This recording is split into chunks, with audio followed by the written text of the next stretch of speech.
Hi everyone, welcome to the Bloom Bar Guide to Rolex GMTs. Today we're going to be looking at a range of typical watches that we sell on a daily basis, really our bread and butter, apart from that one over there obviously. This is really what we're known for dealing in. We've bought and sold probably thousands of GMTs over the course of my career.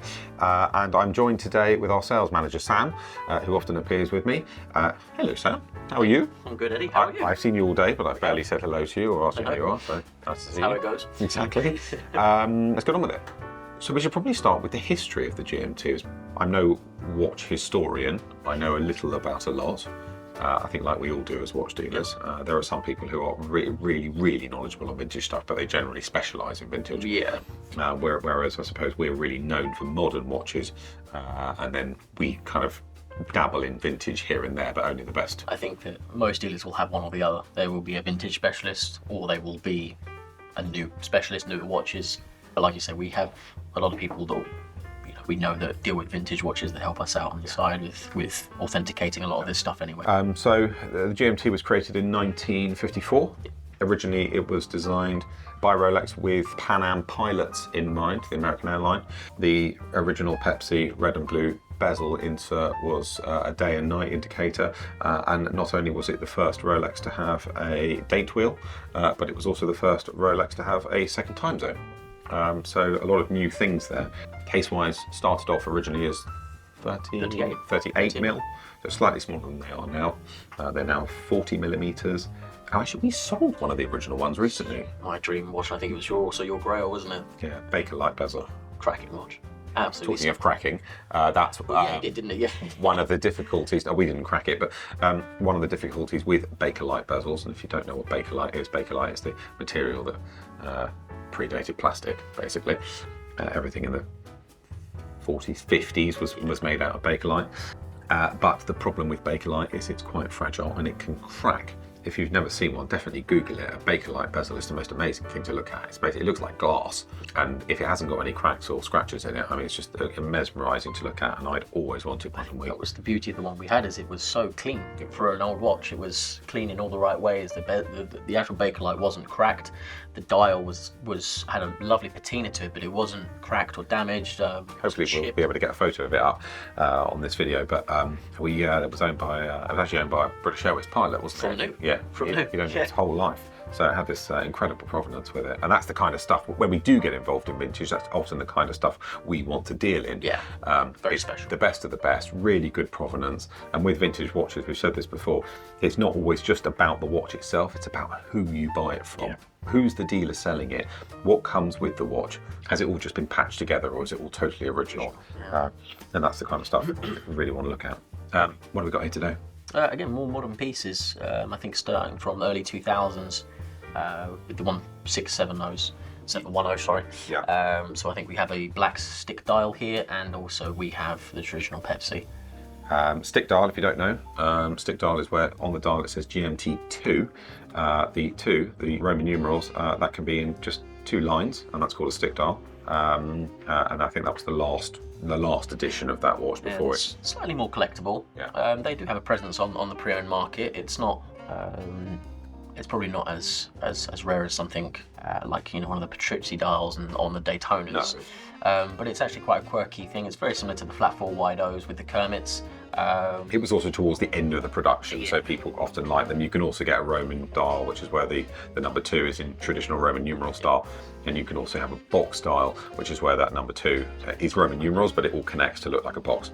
But I'm sure you can Google that and have a look at that. Nice watches, value-wise, even in this market where prices have been coming down and they're not really where they were 6 months ago.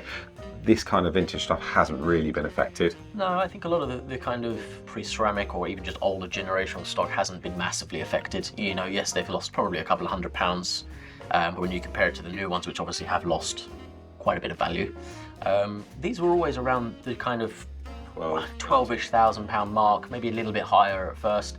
The stick dial is priced slightly more.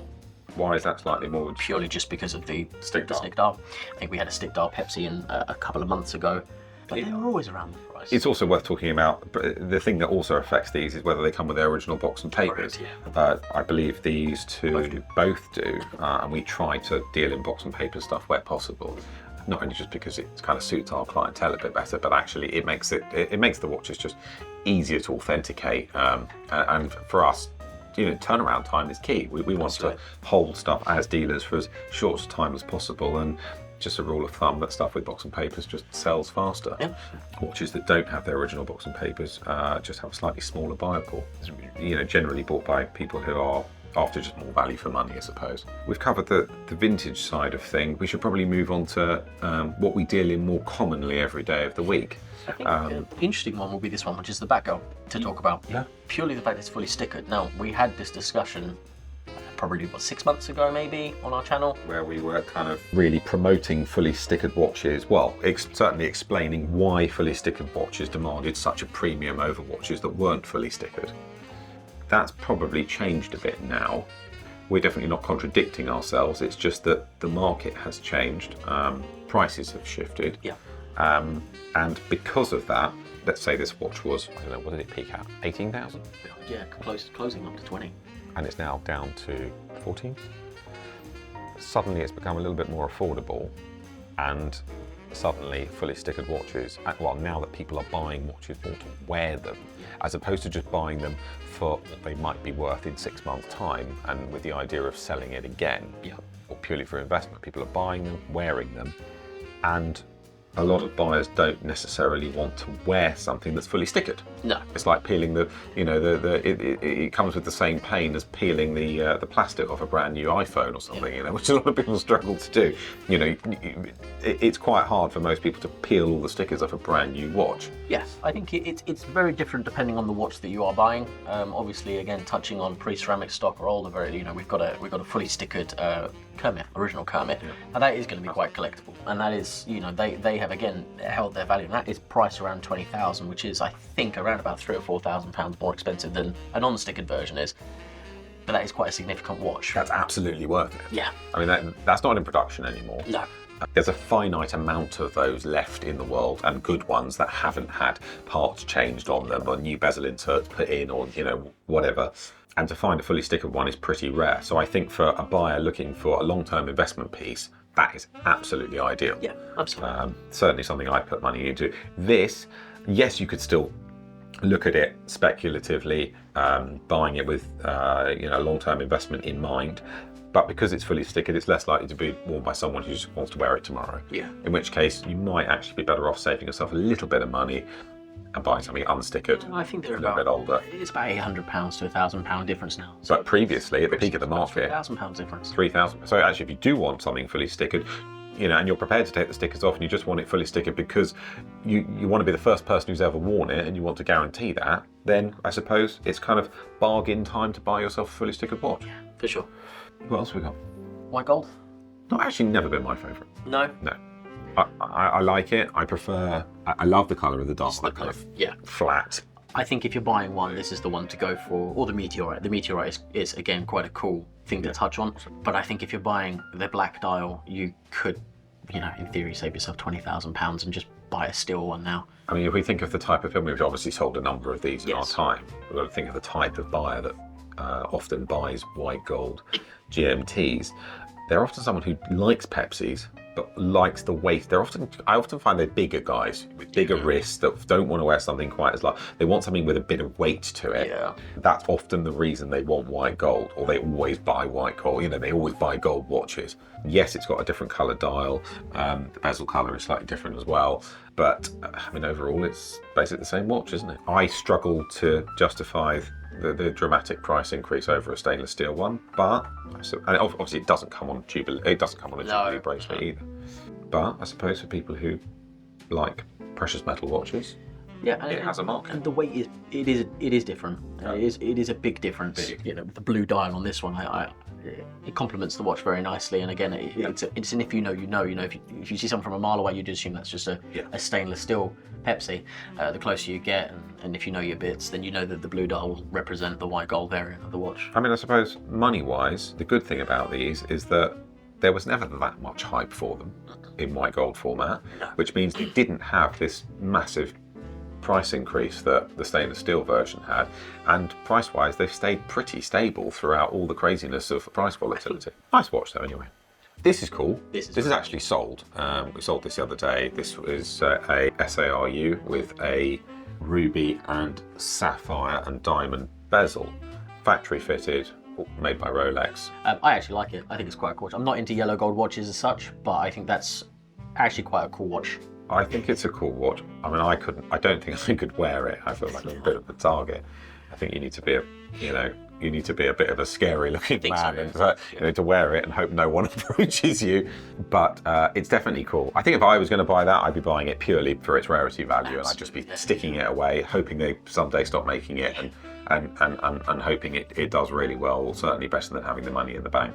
But the buyer who bought that is a really big collector, and he wanted it and feels it's a good buy for the long run. And actually, for what we sold it for, I think it probably is a really good buy compared to what else is out there. For what else is out there and what they were before, because they were over 100k at one point. Yeah, and I'm sure they'll get back to that level. They will. So I have to keep leaning over because I don't know I can only see backs of watches and they all look the same down here. So last one, the Sprite.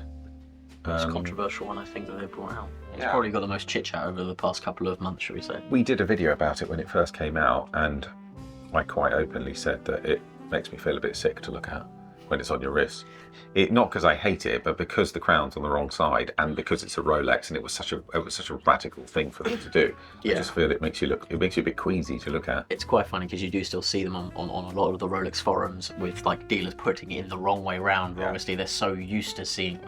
Now you can actually get watches in dealers. Can't buy them, but they're there in the windows. Absolutely. There's so many of them upside down, and you can see it. Yeah, it's a bit of a headache, I think. It's cool, and I see why they did it. Prices have come down a long way. I mean, I think we didn't put one up at that level, but I think in the first week they came out, we saw one sell for like 40 grand. It was offered on at 35. Yeah. But I think one actually sold it for 40, and that's a crazy amount of money for that one. I think it's going to be something that I don't think it'll stay around for very long, for sure. It's very unusual for Rolex to do something like this. Obviously, you have it with Tudor, the sister brand, but it's definitely something that no one expected from Rolex. No, I love the color scheme. I just wish they kind of kept everything normal. I think the color needed to be a new thing, a yellow or a green or something just a bit different. So if you were to be offered the opportunity to buy or have a Pepsi, a Batgirl, Batman, whatever you want to call it, or a Sprite, which would you take out of the three? I would go for a Pepsi. My actual favourite and the one that I would love to get, and we've had one at one point, is a Mark 1 2018 Pepsi, the new. Which had a slightly different colour. Yeah, so it was only produced from, I think it was about 4 months from when it was first released to about August time.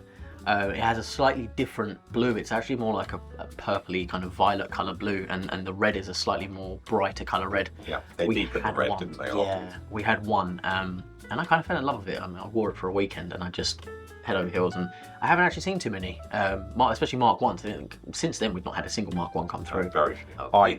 I too would have the Pepsi. I've worn all three, obviously. Yeah. I've tried on a Sprite. I've never worn one at length. But I've certainly worn, and I've definitely worn Pepsis and Batman and Batgirls at length, and I still love the Pepsi. Yeah. And we obviously get very used to wearing this kind of stuff all the time, and the novelty does kind of wear off with some of them. But I still absolutely love wearing a Pepsi whenever I wear one. Something about it. I've never owned one, but they are great. Well, hopefully there's a useful roundup of all the different types of GMT that you can buy.